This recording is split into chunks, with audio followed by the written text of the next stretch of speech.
I had just come out of hospital with like a kidney infection, and I could still feel like the stabbing pain of the kidney infection every now and then. And I had to write this eagle, in a graveyard, and I infused that eagle with like every little bit of that kidney infection, and everything that I was feeling, and my whole self in that moment is in that poor eagle. Hello and welcome to One Cool Thing, a podcast from indie game studio Yeager Fabrique, hosted by me, Hannah Nicklin. One Cool Thing is a podcast speaking with people in and around video games about one cool thing not from games, which is super fascinating them right now.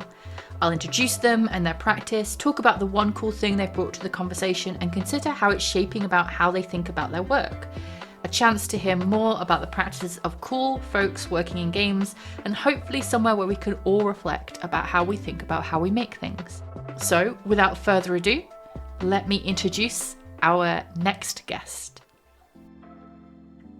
Charlene Putney is a multiple award-winning Irish writer from Dublin who currently lives in Copenhagen in Denmark. She's been a lot of things in her rich and varied life so far, from a yoga teacher to working production and management positions at Google and Facebook, writing for games such as Divinity Original Sin, Baldur's Gate 3, and Nuts. And Shah was also the story lead on our recently announced brand new story-driven adventure game, Saltsea Chronicles. So she is an insider from the world of Yeager Fabrique. We waved her fondly off into the sunset, however, or rather, out of our sunset and into a sunrise of her own, as her and her collaborator, Austrian-born Martin Pickelmess, secured funding for a brand new AI-powered creativity tool for writers. And this is not the bad AI, it's the good AI, or at least it's AI used for good, in that it sort of is a tool which it's one of the ethical kinds of AI that's designed to lift creators up rather than make them redundant. And you train your the system on your own writing in order to help you build a practice with more shortcuts and more opportunities for like wild creativity, aided by your AI companion, rather than trying to replace or disempower writers.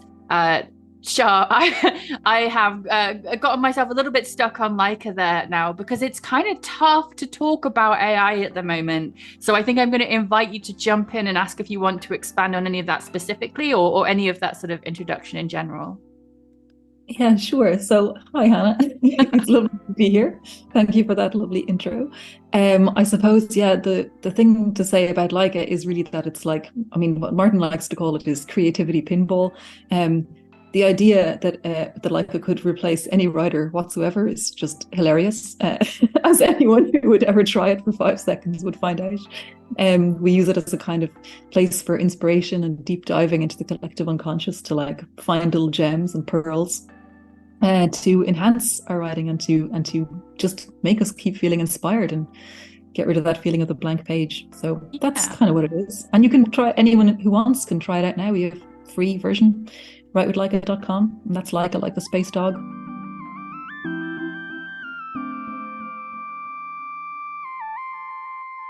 And when I try and explain it, I often talk about the little tools that I was taught as a sort of theatre writer, things like create a biscuit tin of cool names and pictures and like interesting phrases, or and then just create a biscuit tin of like newspaper clippings. And if you just need to start a character, just sift through it until you find things that you want to put together in a character, right? That's a really simple writing exercise, often taught to theatre writers, because the difference between someone who is amateur and someone who's professional is usually that you're working to a deadline and a brief, right? Like amateurs can sit around waiting for inspiration, and that's great. But if you're a theatre writer, you've got commission, you've got to think of some characters. And those kind of shortcuts to creativity help buoy your practice up. And this is basically just a computer version of that biscuit tin in really simple terms, but maybe I'm still doing it injustice. No, that's a really good analogy. The way I've been thinking about it is like I've been teaching writing for 8 years now, I think. And one of my favorite things to teach people is cut-up technique, which was, made by the like artist and occultist Brian Geisen and William Burroughs back in the Beat Hotel days in the 1950s. And they had this idea that you take any piece of text and you can cut it all up and remix the stuff around in front of you on the table, and you'll find like the true meaning of the text, or like the real meaning. But what you really get is like just something really juicy. And I always found it so exciting that you could take like one of those shitty newspapers that comes in the door, cut it up into different phrases, and like make a really interesting poem out of it that actually says something to you. Because like the human mind, like it's just like the, you know, it's a pattern recognition machine. And when you're making patterns and when you're finding patterns and making order out of chaos, you're feeling creative. And so I feel like for me, Leica is like the spiritual grandchild of cut up technique. That's what we're going for, really. Awesome. So hopefully we've put some AI demons to bed in context of your biography, but we are here now to talk about the one cool thing that you have brought to the podcast. So I wondered if you could tell us what you've brought in. Yes, so my one cool thing is an experimental horror novel called Negative Space, by BR Yeager, spelled Yeager. And it came out in 2020, right before the pandemic, but I didn't read it until last year, late last year, 2022. And yeah, it's a pretty short novel, but it will absolutely destroy you. And I think that's worth it for everybody. One of the reviewers once called it the literary version, the literary equivalent of a black hole. And I think that's an excellent description. So if that appeals to people. Before we discuss further, let's do a kind of spoiler warning and a content warning. So spoiler for the book, we are going to discuss it, and a content warning that the book itself discusses death, suicide, self-harm, violence. It's a horror novel as well. It's meant to be disturbing, if not scary. So I just wanted to acknowledge that if you're someone who struggles with suicidal thoughts or mental health issues related to self-harm, maybe this podcast isn't something that you want to listen to, and maybe the book is something that you want to make sure that you read lots about before deciding whether or not it's for you. Yeah, I would say if you have a tenuous grip on reality to begin with, it's probably not the best hot summer read. I was going to say, so let's not take drugs and read it, but also maybe that's what some people do and they get something great out of it that way as well. It's like rearranging reality instead of pieces of cut up poetry to find a different meaning. In any case, so this experimental horror, is it a novel or novella? Do we? I think it's a novel. Okay. I'm pretty sure it's a novel. I did read it on Kindle, unfortunately, because it's absolutely beautiful. Like the book itself, I need to get the thing, but yeah, I'm pretty sure it's novel length. Okay, so horror novel experimental came out March 1st, 2020. I wonder if you can sort of summarize the plot for us, just so that we have a rough sense of what we're talking about. Okay, so that's a really tall order because a lot of the time you're not quite sure what is going on, whether there is something supernatural happening or if the horror is really all on the inside. But essentially it's about this small town, I think it's in Pennsylvania, a small town where all kinds of really terrible things are happening. So teenagers are basically like killing themselves in elaborate ways. Animals are like throwing themselves in front of cars. Like it's just a bad place where bad things happen. And there's this horrible, like pervasive sense that like nobody cares. Nothing is going to change. This is just how it is. This is just how life is here. This is what's going on.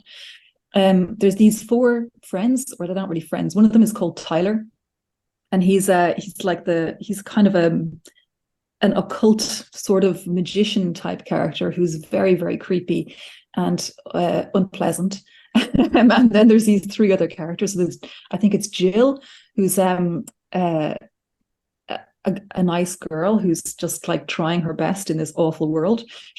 Like they're all kind of characters, but Jill's maybe the main character. And then there's Amir, and he's they're all just friends in this space. And then there's Lou, and that's kind of an interesting one because Lou is written about in different ways at different times, because there's some interesting stuff going on with gender around the character of Lou. So these four characters in this horrible place strange things are happening. People are all taking this weird drug called whirl, and I don't really tell you anything else without without both. Yeah, I can't tell you anything else. Okay. That's what we get. And I have another question to go alongside that. Because this is an experimental novel, I imagine that it feels non-traditional to read. So not just like what happens, but what does it feel like to read? How is it presented? So it's basically presented as different sort of like little chapter pieces, and each one comes from one of the three friends of Tyler. I really hesitate to call them friends, let's just say one of the three people in Tyler's orbit. So you'll have like a Jill segment, then a Lou segment, then an Amira segment, and it's like kind of like they're written like their thoughts or their way of perceiving the world, and they all kind of perceive the world in a slightly different way, and they all have very different relationships to Tyler and to each other. And it kind of both has the real world that's happening outside and also their inner worlds and what's going on for them. And everything is just a little bit uncertain and unsettled. So you sort of skip from first person unreliable narrator to first person unreliable narrator, and on and on, right? So the notion of reality is constructed somewhere in between all of their truths. Yes. Yeah. And is the pacing quite staccato, like those accounts? Because people who are interested, you can go on to a well-known book selling website and look at the Read Inside preview of it, and the beginning of it is extremely staccato. Like the sections are quite short from each character. Is that the pacing throughout, or does the pacing of the time you spend with different accounts shift and change underneath you? I think that it stretches a little bit nearer to the end. You start to get longer segments, certainly with two of the characters. Yeah. Mm-hmm.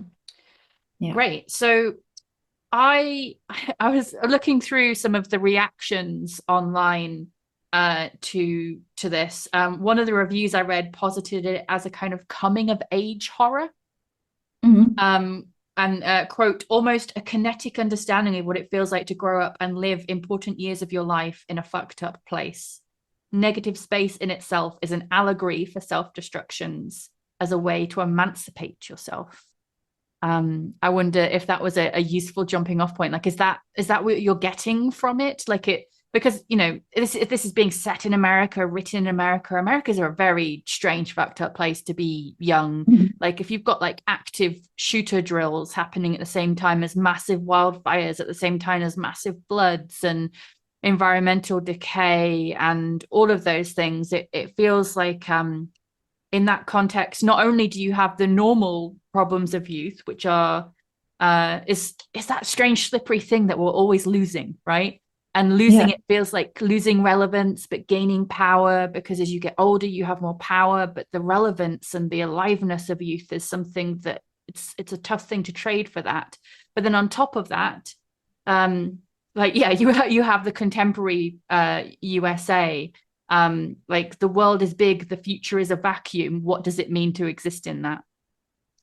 Do you feel like that's what the novel is speaking to, or is there something that I'm not seeing there? Yeah, no, I think that is. I think like it is a very American book. I definitely like. It definitely feels like it's really set in America in a way that it couldn't have been set anywhere else. I suppose the coming of age thing is like I've been reading horror since I was 9 when I read Carrie by Stephen King, and I suppose like if I think of coming of age horror, like my immediate feeling is It. Stephen King's It, like the most coming of age horror that I can imagine. And I feel like when we think about when you think about It, it's always like the children are in a different world than the parents. Like, the parents and their contemporaries are all sort of in the reality world, and the children are in this like kind of subworld where magic is still somehow real and things are a little bit more uncertain. But there's always this knowledge that there is this real world out there. And I think what's wonderful and terrifying about this book is that, like you were saying, something about the future being a vacuum. It's like not only is the future a vacuum, the present is also a vacuum. And there is no real world where things are safe and structured and nice and things are happening correctly. it's just more and more layers of confusion and shifting sands under your feet all the way down to nowhere. Like there's nothing there to hold on to. And what I really like, what really got me about this book was I read it really, really quickly. I was just completely consumed by it. And then after I finished reading it, I was in a completely different mental space for days. Like I was in the world of negative space. And I was seeing things and kind of connecting them to the book. Like it really jolted me into this other reality. And I also had this thing like, in Fight Club, the character of Tyler Durden, how Edward Norton's character now and then will say things like, I know this because Tyler knows this. And that line just completely got stuck in my head after the book, because we have Tyler in negative space as well. And I would just be wandering around the world and seeing things and connecting them to negative space. And in my head, I know this because Tyler knows this. And I was like, am I actually losing it? Am I losing it? Is this book made me lose it? And I was excited, right? It's like, how exciting is that you can read a book and it can actually fling you out of reality for a few days. And I said, hey, Mar, try this out. Check this book out. And it had the same thing happen to him too. So it wasn't just me. And I can see when I read the reviews out there on the internet as well, I can see other people. It's that literary black hole thing. It's like, it really works. And for me, it's like at the moment, at least, for the last like year or so, I've been like dealing with this gigantic bureaucratic burden of existential terror that I've been trying to sort out for so long. And when I read any kind of story that has like any kind of like saccharine ending or anything with a happy ever after vibe, that actually makes me anxious now. Like, because when I see anything like super happy or super positive or like, that beautifully like wrapped up tale that everything's perfect, it somehow like activates my anxiety of everything's not going to be perfect. Everything's going to be taken away from me. I'm going to lose everything. Everything's terrible. Whereas when I read this book, it's like this dread, this horror, this like clawing feeling in your throat, this like sucking feeling in your soul is like, but I'm okay. Actually, everything in my life is very scary right now, but I'm not getting, eaten by Cthulhu or whatever. Like I'm not like, this isn't happening to me. I'm safe while I'm reading this book. So I don't know if that makes sense. But it absolutely does. And I feel like I had a similar reaction, which is super related to the pandemic in 2020, I wanted stuff to escape to. But by the time it got to like 2021 and onwards, I've increasingly felt like stories which don't acknowledge the pandemic make me feel super alienated. Yeah. And like watching now people bouncing around and having first dates in rom-coms, and there are many rom-coms I love, and I can pretend they're set before it sometimes, but there's just like I don't know, like a level of dating that's not available to me anymore because I'm quite a cautious person with regards to the pandemic.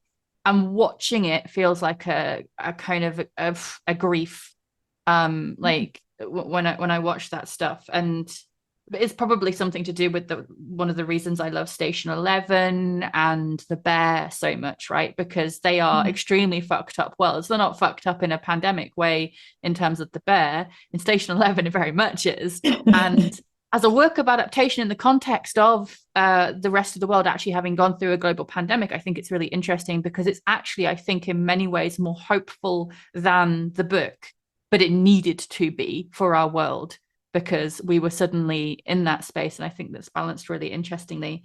In any case, I totally hear you there. I was also going to note that, like, so I've been like pouring through the Goodreads reviews. I mean, not in a ton of detail because you get some really silly Goodreads reviews of books and stuff. But I think that it's interesting that a few people, some reviews seem to jar and state a kind of like inauthenticity in the way that some of the characters are portrayed and stuff. But it feels like they've been expecting this book to be naturalistic.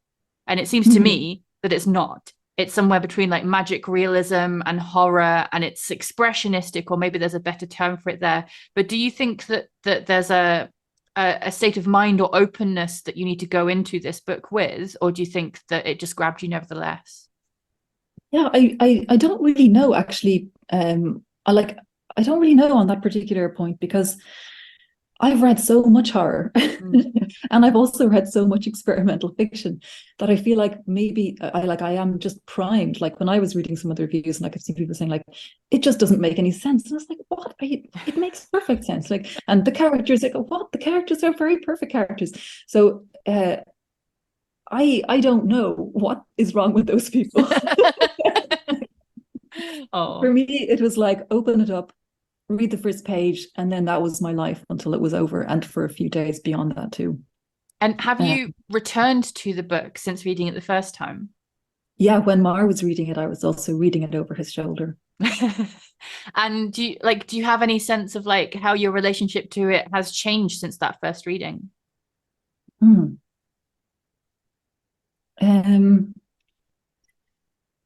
Well, the interesting thing is that I don't want to read it again.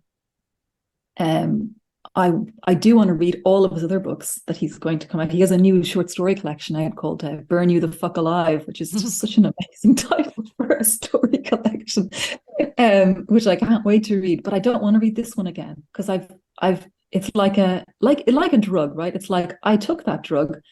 I'm really glad I did. Like it took me to this weird place. We had it was a weird time, and now we've had that experience. Next, please. So, yeah. And how long ago since you read it that first time? Remind me. It was like November last year, I think. Yeah. So it's like, 8-9 months ago. Okay. And do you still feel it like reverberating through your life as like a thing you come back to? Yeah. It's like, I'm just like, I'm like, I want to write like this.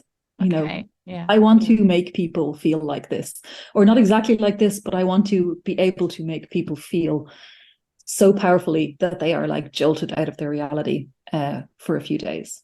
I want that power. I want to like harness whatever it is that I can. That's like whatever it is that's true and real and authentic and known from my life, and I want to channel that into writing that does this. Yeah, because this is it. Like this is what he did. It's true, right? Everything that's in that book. It's like it's true, it's real, it's from his heart, it's from his soul. He dragged this out of somewhere real and put it out there. And it's like reminds me whenever I'm thinking, okay, what little snippet am I going to work on now? What little thing am I going to like? This is what I want to do. And so this is it. Let's just sort of widen the focus a little bit from negative space into experimental horror as a wider genre. How do you feel like as a practitioner you relate to or are affected or influenced by experimental horror? So, I mean, there's this wonderful blog post that my favorite writer, M. John Harrison, who's not a horror writer, but a science fiction and fantasy writer, he wrote an amazing blog post on his blog maybe 10 years ago now, 9 or 10 years ago, called Never Knowingly Relatable. I'll send you the link to it later.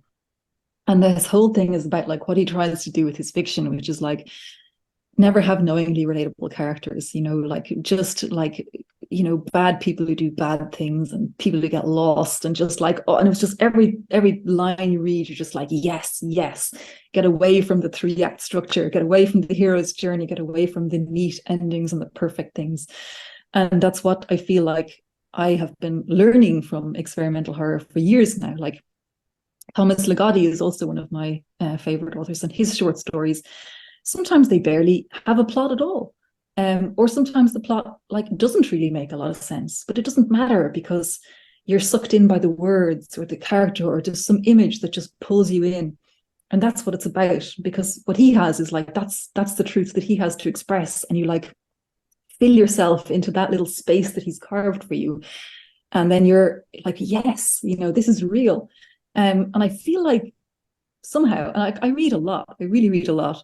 But I feel like the space of horror, or the space of especially like this kind of like not so mainstream horror, is the place where the most of that like capital or real feeling is. A few other ones I was going to mention are like experimental film by Gemma Files, also has like this amazing way of like just pulling you along, like dragging you through this like feeling of dread. The Visible Filth by Nathan Balingrud, just again like a black hole. Things We Lost in the Fire by Mariana Enriquez, an amazing writer, like a set of short stories. I can remember like little scenes, little snippets, little moments from all of them really sharply. And I have a very bad memory. Like when I think about like books that I love that are really long, like really long, like Hilary Mantel books or something, I can't remember that many lines or specific like visual images that I can see in my mind. Whereas in all of these, there's always these like, multiple moments where I've got like snap, snap, snap, snap. I wonder if we could turn to your practice now. So perhaps more your practice as a writer, as a game story professional, which you still practice as a sort of a co-designer and co-founder of Leica. But I just want to turn us specifically to the craft of a story person, maybe in games, maybe in general. Because you were talking there about like something real, which you then sort of expand on or fold out or unfurl. And I remember you sort of leading the writer's room for Saltsea Chronicles. And I remember you saying something about seeds. Like we have all these different encounters and conversations in the game. And I remember you saying to everyone, find the seed of truth in each moment. The golden seed, yeah. Yeah, the golden seed. Tell us about the golden seed. Yeah, so the golden seed is when you pare away everything else from an encounter, the golden seed is like, it's that thing that's going to, I kind of like started to just think about it as the thing that makes you move your face. So like when you're reading or you're playing the game, it's going to make you like sneer and disgust or laugh or grimace or frown or like, if you move your face, whatever you're moving your face to is the golden seed. And when you find that golden seed, that's going to make someone move their face, then you can like grow it into the bigger thing or the wider thing. But if you try to like approach making a dialogue or a scenario or something from something that isn't real, then you just end up making an empty nothingness. At least is my feelings. Like you have to pull something real out. So whenever I'm writing scenarios like or dialogues, I always I have this like notebook. And I also have an Evernote now because sometimes I'm not having my notebook with me. And whenever something real happens to me in the world, like when I overhear a conversation or when I see a little word or when I have one of these flashes of experience like I did when I finished reading Negative Space and I felt like I was outside of reality, I write it down and I write down all the things I can think of about it and all the ways that it can make me feel and all the things that it brings up inside me so that when I need to write a moment, I can put a golden seed in and then draw the whole encounter around that. And also the way that you sort of structured the writing process for the writer's room. And by the point this is being listened to, there will have been a blog post published on the Gutafabric website, gutafabric.com, where Shauna Jackson has sort of laid out precisely how the writer's room sort of worked together in general, like from the early days as we were world building all the way up to sort of how the writing happened. And it was extremely well structured because one of the challenges of game writing is the way that your brain has to skip between implementation, technical thoughts, variables, and how they affect the rest of the game. And then actually just the creative task of like coming up with the stuff and making it good, right? Yeah. And one of the things that I think that you and I both have in common is that we work more effectively if you can split those tasks up. So today we're going to be doing all of the, the structural implementation so that tomorrow all we have to do is the actual dialogue. And you very much sort of broke the process of writing the game up into those parts so that Shauna would draw up a story doc. We would know each encounter, then someone taking responsibility for the story text. Sometimes it was you, sometimes it's been Florence Smith Nichols. And that would be a task of creating in ink all of the frameworks which would make a story action work, like appear in the game.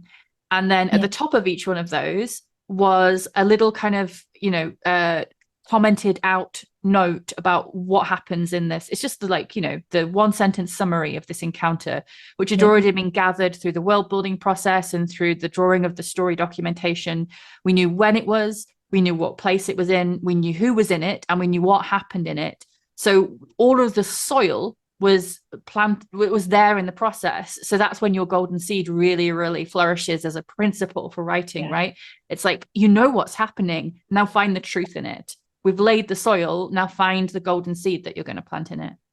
Yeah, absolutely. Because when you have, like, you know, when you come in from a blank to a blank page, there's not much you can do with the golden seed. The golden seed needs the soil to be planted in, so you need to have the world in the context. Like, you know, I often think like my favorite golden seed that I did was when I was Original Sin 2 was like this. I had just come out of hospital with like a kidney infection, and I could still feel like the stabbing pain of the kidney infection every now and then. And I had to write this eagle, you know, in a graveyard, and I infused that eagle with like every little bit of that kidney infection, and everything that I was feeling, and that my whole self in that moment is in that poor eagle, and on his "You are what you eat," pecking at the remains of a dead dwarf. So yeah, I always think that it's like, people think, oh, but you know, when you write a fantasy game, like it's just, oh, you write a little rat in a cave. It's like, no, it's not a little rat in a cave. That's an old woman that I saw on a bus, you know, 10 years ago. And I have a memory of exactly what her eyes looked like when she looked out the window and saw a cat. It's like, you know, it's always real. It has to be real. I feel like I've definitely led you down some paths with thinking through how experimental horror, this book in particular, allows you to reflect or develop your practice. But I wondered if you want to lead us down some paths I haven't imagined, like about how this thing has affected you, or in general, how experimental horror sort of makes you think as a maker of games and stories and tools for making stories. I think that in general, the games world, not you, Hannah, but the other ones out there are very what's the word? Very connected to tying stories up with little, you know, neat little bows, and very connected to, you know, everyone has their place and everything happens in the, you know, in the right way at the right time in this perfect little way without, you know, I love your way of thinking about the multiple middles and how stuff happens, and like it's that feeling of like, you know, shit happens. It's how you deal with it, and it's how you approach it, and it's what your perspective is, and it's how you navigate this thing that's happening that matters. And I feel like that's something that is missing so much in many games, but is so much there in horror novels and horror short stories, especially. So much so that they often even feel like games, you know, to some degree. Like it feels like it's your mind is working the same way as it does when you're trying to play a game, because you are envisioning so much and you're trying to think about where it's going to go and what's going to happen, and you also know that it's not going to end up in any way the way you think it's going to, because you're just completely at sea and there's no rules, and that's beautiful. There's no rules of how it's going to work. And that. Like I'm drawing a lot of parallels to Salty Chronicles because I made it with you, and also because it's on my mind right now because we announced it. But don't worry, folks, it's not horror. It's definitely not. I mean, because there's a different genre per chapter, often there might be moments of horror in there. There are horror moments. Yes, there are horror moments, but playful ones I would suggest, rather than sort of experimental horror style moments. But I feel really strongly that one of the things we did in building the world is not shy away from difficulty or discussing difficulty, because one of the principles for the building of the world was like no cops, no prisons, like, and the second that you have to acknowledge that the community as a whole has to navigate the shit, not you can't just like silo it off and say it's their job to deal with the shit. And we built structures and buildings to keep people away from us so we don't have to think about the shit. Like, I feel like one of the fundamental problems with the way society functions is that siloing, not just because prisons are bad and wrong, and not just the role of cop is bad and wrong, considering the actual needs of society, but also you can't solve any of that stuff if you continue to shy away from it. In the same way as like you can't live if you don't acknowledge like death as a possibility, and like our relationship to death, our relationship to, I don't know, like even meat is like just kind of Money fucked. also, Yeah, like right. yeah, So like navigating the shit is part of integrating all parts of life into your life, and building the tool sets that actually allow you to deal with it and move through it. Like I know that we also share a love of the Nagoski sisters, Emily and something Nagoski, who had a podcast yes, yeah, called the Something Feminist podcast. They're trans inclusive, they're intersectional feminists. And they also have a book called Burnout, about the stress response cycle and specifically how it impacts people marginalized by patriarchy and how that is compounded by race and folks with who aren't cis. But in the context of all of that, they have this thing that they say very often: feelings are a tunnel. You have to move through them to get to the other side. yeah, And it sounds pat, but sometimes you need little mantras as tools in your life, right? To yeah, move through. And I feel like, I mean, we spoke to Caitlin Tremblay a few episodes back about how horror is actually a safe space to absolutely a safe space. Yeah. explore a lot of things which are shit. Yeah. They're a way of testing how we deal with that stuff. I don't know if you want to speak more to that or if I've done enough talking on that. No, yeah, I mean that's kind of exactly my whole feeling about like why I think one of the big reasons why I love it so much is that it does feel safe. It feels safe to be a visitor in a world that where the terrible things that are happening are not happening to you.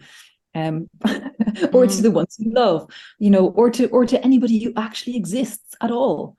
That's it's comforting to be able to like navigate these spaces and to like see how other people navigate these spaces and to see like what do people even do, and often like I often put down my books, like I just like I'm reading them in bed and I'll just place them on my chest like now and then, just be like, what do I do now? What would I do now? And then I see what happens. It's like when you read like, Am I the Asshole on Reddit? I like to read that and then think, what do I have to say to this person, and then see if what I would say matches the general consensus or if I'm an outlier. It's like that kind of, what would I do here in this situation, and then see what happens to the people who do the choosing. Yeah, that's really interesting. I think I have a similar impulse, but it doesn't feel as productive, where I get a bit anxious about. I grew up in Lincolnshire, which is going to be underwater in the next 50 years, same as large swathes of the Netherlands as sea levels rise. And even growing up, we were super aware of like flooding and the dangers of that. And I have lots of dreams where I'm trying to escape tsunamis and floods and things like that. And I have like a packing and preparation kind of dream very often, which I think is just exploring some of the same impulses. But I never feel good when I wake up from those dreams. And I was just thinking the other day what I would do if there was I was reading a book related to another one of these episodes about natural philosophy, and I was on a bit about earthquakes and how genuinely earthquakes can just happen everywhere. They are more likely to happen in places. And I was like, what would I do if a really big earthquake happened right now without time to check the internet about what you're supposed to do? And I was like, I guess I would go to a cupboard. Like I have these cupboards built into the wall. I would get the dog and I would go into a cupboard and I would hope that all the soft clothes around me would be helpful, right? But like, I don't know, like that stuff, I wish it made me feel better than it did. But one thing to say is to relate to Salt Sea Chronicles, sorry, again, is that one of the things that I think really stands out from the world building and the way we thought about stuff is that is a world, a people who have been through a huge shit time, right? A flood which has wiped out most of the people on Earth, or the Earth that they're on, as far as they know. And we did lots of character building around like, what generation is this person from? Would they have a different reaction to leaving food on your plate to the person who'd been born a little bit later? How do they carry the trauma, which is necessarily intergenerational, of this huge thing? And I think that I definitely did find something really interesting and useful about sharing that writing process with all of you, because I feel like we have yet as a society to address the trauma that is the COVID pandemic. And I just see around me so many broken, burnt out people. And a lot of things we could have done, like, installing cleaner filters in schools and public buildings, and just encouraging masking at certain times of the year, and actually vaccinating everyone every year, which they're not doing in the UK. I know they are doing elsewhere. Not here All of either. those, all of those things are just making me feel like we're in a bit where everyone's trying to pretend it didn't happen, and I don't know what to do with that. So writing this world where the worst had happened and people had processed that and held it and worked out how to build a society after it, I think is still a real refuge for me. I don't know if you want to reflect on that, or if again I'm just talking. No, I think I totally agree with you, and and I totally about the trauma of the pandemic and how we haven't in any way begun to reckon with that, and how wonderful it is to create a world beyond terrible things where we can see the, people, like humanity survives and stuff goes on. But also, like, on a personal level, I just wanted to like mention, like, it just kind of popped into my head there, and it just seemed kind of relevant, which is that I think like that idea of reading these books and seeing all, like, reading the horror and like being in the real scary stuff and the terrible things that are happening, it's like this kind of like rehearsal for, like, it's like that rehearsal idea, right? Of like, well, what am I going to do? Well, what will happen? Well, how is this going to work out? Well, is it going to be okay? Am I going to be okay?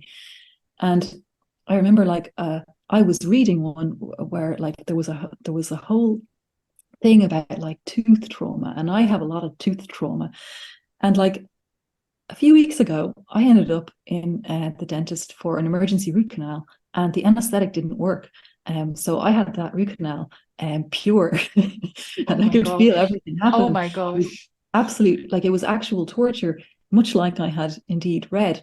And it was unbearable, but it was bearable. I survived, and I even smiled later that day. And I think, I don't know, there's something in, like, you can read all this stuff and you can think and you can be like, oh, but how will I survive? Or, oh, what's going to happen? Or, oh, is it going to be okay? And even the most horrible thing that you can imagine can happen, and you can be okay.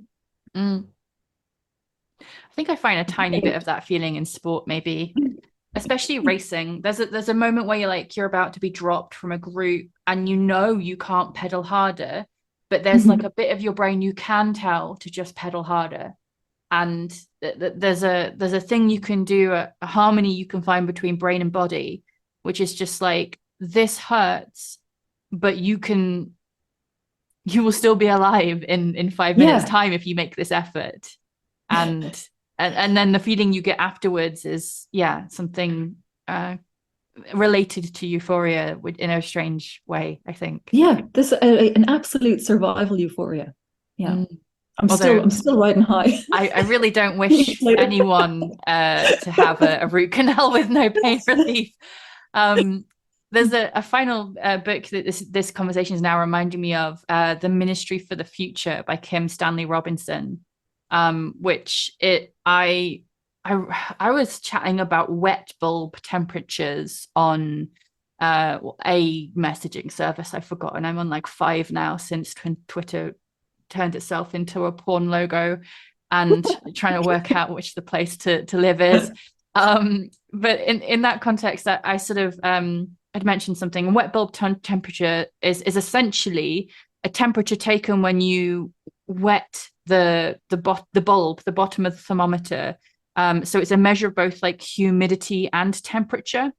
And while humans can survive in, say, 50 degrees kind of dry temperatures, Celsius I'm talking, there can be a level of humidity that where even like 40 degrees Celsius or 35 is unsurvivable, because it's about your ability of your body to regulate your temperature, and water, like evaporation, is a really big part of that, and that's why humidity has a big role to play. There are large parts of the world where wet bulb temperatures could become quite deadly even in the next like 10-15 years, right? And this book starts with millions of people dying in India in a mass sort of wet bulb temperature kind of death, and it starts with the first hand account of one person who survives out of like millions. And this book is about climate crisis. It's about a ministry for the future that's set up in like the United Nations, and their job is to act for people in the future now. It's kind of interesting. There's a ton of the book which is super didactic and boring. You can just skip by it if you know climate science and you kind of believe in it already. You don't really need it. But like I read that horror, like it's a horror for me. It's a thing that I've been thinking about since I was little, because my mom was a climate activist when I was growing up, right? So like I kept on going back to this horror of this experience of this person who was so damaged by seeing so many people around him suffocate in the air, essentially. And I read it all in a night, and I felt really, really bad afterwards. But there was still something about it which, it's just such an interesting impulse, isn't it? I don't know if I'm getting at anything, but I feel like that is my equivalent of your relationship to this sort of magic / experimental horror kind of space, maybe. Yeah. No, I feel like I'm gonna have to read that one now. It's just really, I mean, skip over the boring bits and see where it goes. There's just like, like you say, images which just really flash in my mind still about it. Like there's a really short chapter about the day that a third of the aeroplanes in the world went down because people sabotaged them, because people needed to stop flying. And the majority of them were private jets, some weren't. And there was just, suddenly I was fizzing. My brain was going, lots of people dying. That could have been me. I still fly. I used to not, but then I took this job where I do sometimes have to. Like, what am I even talking about? And like, suddenly my brain is doing all of these things, right? So yeah, I feel like it is a treasure, even when it's difficult, to find these things that light your mind on fire. That's it. Lights your mind on fire. That's the whole tweet. That's like delete the podcast, replace it with that line. I've done a bit more than average talking on this podcast. I apologize to listeners for that. It's because, Shah, you're a very good friend of mine, and I'm used to chatting to you like a friend rather than hosting you like a good podcast host should do. But I'm going to give the floor completely over to you now to just check in with you about if there's anything that you sort of wanted to say, any gifts you want to offer our listening audience about like your one cool thing about any of the area of your practice you'd like to pass on. Well, I think if anything about this sounded enticing, you should definitely check out Negative Space or the other books that I mentioned, which are all just it's just the kind of stuff that just changes your world, changes your perspective, lights your mind on fire, like you said, Hannah. And that's what, for me, like writing is all about, reading is all about, creativity, art. Like this is the hub, this is the zone, this is the seed where it all is. So that's really what I got. And I have a question for you. Oh no. Which is, if you were going to be on this very podcast, what would be your one cool thing? Oh, I would naturally think about it for way too long. I think like an easy thing for me to bring in would be bikes and bike racing. Mm-hmm. I might have brought in my intergenerational relationship to protest, because there was the fact that my mum was a very active protester, but then when I was born and my brother was born, that was less easy for her. And then I was a very active protester, and now I've just hit a phase in my life where that's just not a thing that I'm just really burnt out, frankly. And she is now like re-engaging in a big part of Extinction Rebellion and that kind of thing. So I think, while easy things might be stuff like like cycling and bike racing, which still might be fun to talk about, I think I might end up going more towards an intergenerational relationship to trying to change the world. That's I don't know. Cool. That's and all of cool. all of the broken things in that as well. Like I try and sometimes reassure myself that by trying to run a game company in different ways against the grain of capitalism is some kind of useful thing, but then there's just so many barriers to the path of least harm that end up sort of going, is this it? Should I quit and learn how to drive a boat? There's obviously a lot of work to be done there, because I use the phrase drive a boat, and go and pick people up in the Mediterranean and make sure that they don't drown, or like, whatever's there. Yeah, good question. I don't know if my answer felt at all coherent. It does feel like, yeah, but it was also like, it is really hard to have one cool thing. I was really like struggling. I was struggling to have one cool thing because there's so many cool things in the world. There are. But that's part of why I phrase it as like right now. Like, what's your cool thing right now? Because I feel like there are lots of cool things, but normally you can say this is the thing that, we've used this phrase already, is like lighting my mind up right now. And very grateful to you for bringing us Negative Space. We are going to grab all of the sort of books you've referenced, that blog post, Never Knowingly Relatable. I'll also pop Ministry for the Future into the liner notes so people can follow those links. But just to wrap us up, I wonder if you could sort of promote your socials, your websites, and the wonderful Leica for everyone. Sure. Well, I'm at AlphaShar on Twitter, or X, or whatever it's called now. I'm still clinging on for the moment.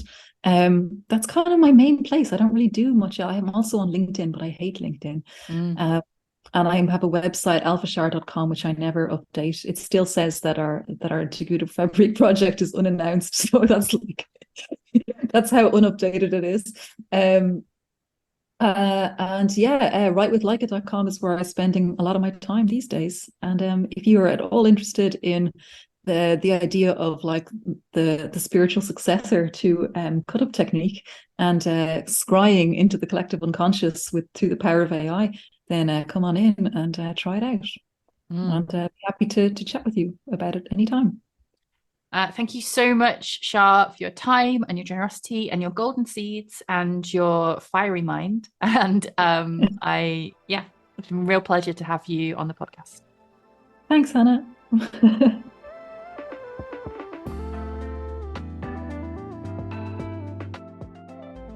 Awesome. I hope that you all enjoyed listening to this episode of One Cool Thing from Die Gute Fabrik. It was super nice for me personally to catch up with Shar again in the medium of a podcast recording.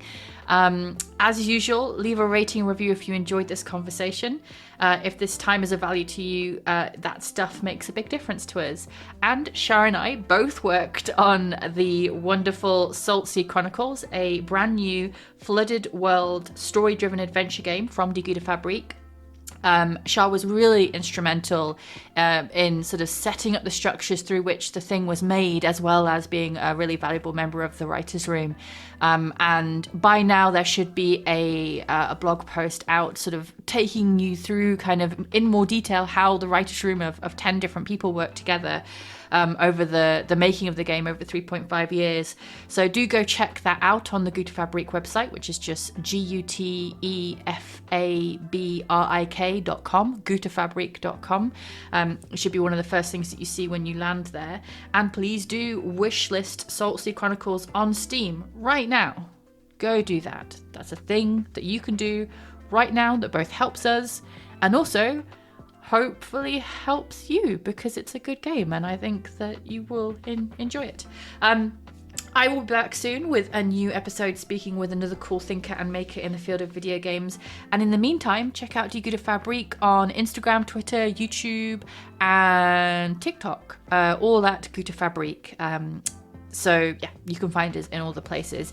It's possible that soonish we'll be wrapping up season 1 of the podcast. I don't know if it will be this one or if it will be one a little bit later, but soon there'll be an outro, a special outro I sort of record and will append to the end of one of them. Just because we're sort of coming up to, in the time that I'm in, beginning to announce our release date and getting ready for release, and that's going to take a bunch of my work. And we'll have over 20 episodes at that point, which I think is is a really healthy season 1. And then we'll take some time to rest and reevaluate, and I'll be kicking on a bunch of new exciting things at Digue de Fabrique. And then in the new year, 2024, we'll have a look about whether or not we have the sort of energy to kick off for season 2. I do have a few recordings ready for season 2 to be recorded towards the end of the year, so I think there'll at least be a few. But if you are enjoying these episodes, please do let me know. It'd be good to know whether or not people are getting something out of listening to them, so I know that it's worth continuing. So please give me positive reinforcement and I will be better able to gird my loins ready to produce a season. I feel really weird about that metaphor, but we've gone with it, so let's stay with it, to produce a season 2. So please do find Digue de Fabrique in all the normal places. Please do wishlist Salt Sea Chronicles on Steam. Please do go check out Shah's Leica, creative writing tool, co-made with Martin Picomer. And otherwise, thanks to Tom Wally, who produced, edited, and sound designed this podcast. Additional production and research was by Unamin Kavanagh. Our theme music is by Nick Ellis, whose music you can find under the name Tenby on Bandcamp. That's Tenby. And all that's left is for me to say, stay thoughtful, friends, take care, and goodbye.